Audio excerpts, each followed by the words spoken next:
I was 30 years old, living in New York City. My life was simple: work, home, and silence. Most evenings, I came back to my empty apartment, cooked the same boring dinner, and sat in front of the TV. Deep down, I knew something was missing in my life, but I never admitted it. Then, one rainy evening, the doorbell rang. Standing there was Emma, my best friend's younger sister. She was 20 now, though in my memories, she was still the little girl running around when we used to hang out years ago. But she wasn't little anymore. She had grown into a beautiful, confident young woman with eyes that carried both innocence and mystery. Her dorm at the university was under renovation, and she needed a place to stay for a few nights. Of course, I said yes. After all, she was like family. That first night, the rain poured heavily. The city lights reflected through the window, filling the room with a soft glow. Emma and I sat across from each other, talking about life, dreams, and how fast time had passed.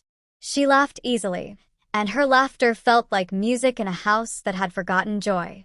As the clock ticked past midnight, the conversation slowed. Emma grew quiet.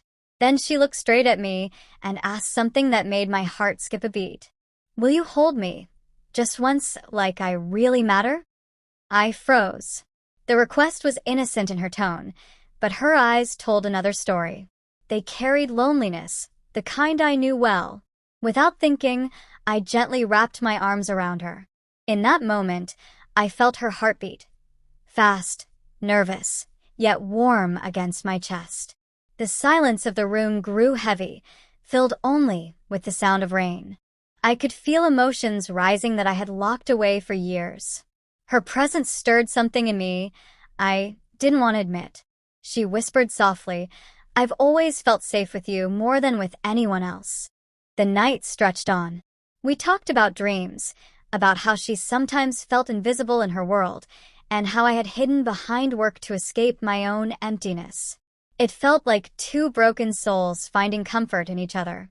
But just when I thought this night would end as a beautiful memory, Emma's voice trembled as she leaned close and said, "There's something about me you don't know.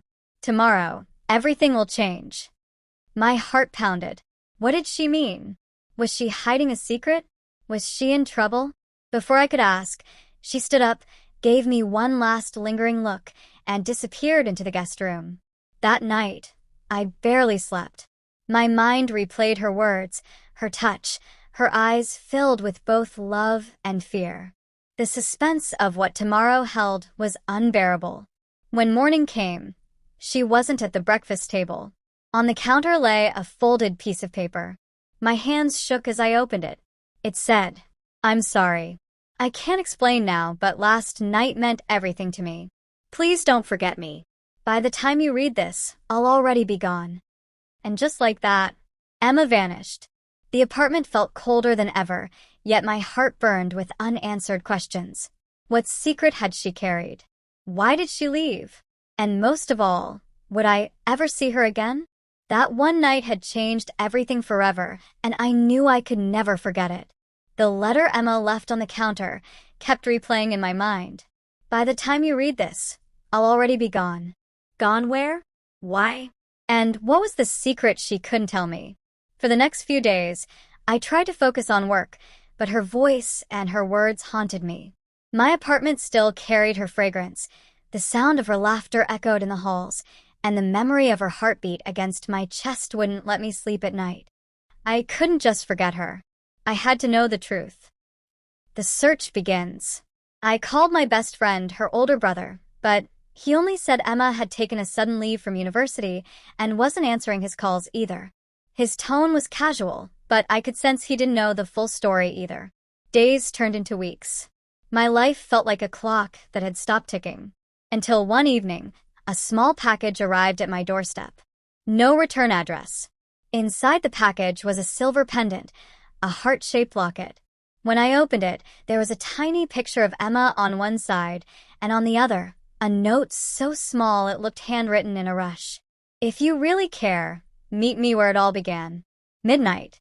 Don't tell anyone." My heart raced. Where it all began. I remembered. Years ago, when Emma was just a teenager, she used to sit by the Brooklyn Bridge, sketching the skyline. She once told me that was the place she felt most alive.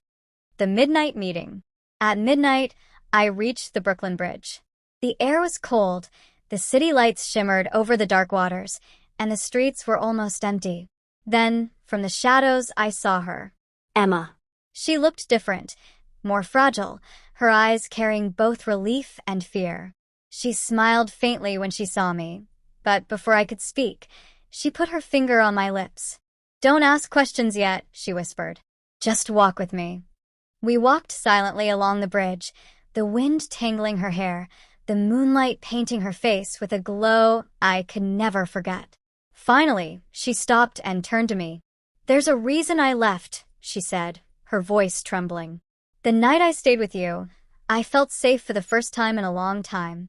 But the truth is, I'm in danger. Someone is watching me. And if they know I came to you, you'll be in danger too." I froze. "Emma, what are you talking about? Who's after you?" Tears filled her eyes. She shook her head. "I can't explain everything now, but I promise you what I told you that night was real. You matter to me more than you know." Before I could hold her, before I could stop her, she slipped something into my hand, another folded note, and whispered, "If anything happens to me, follow what's written here. It's the only way you'll understand the truth."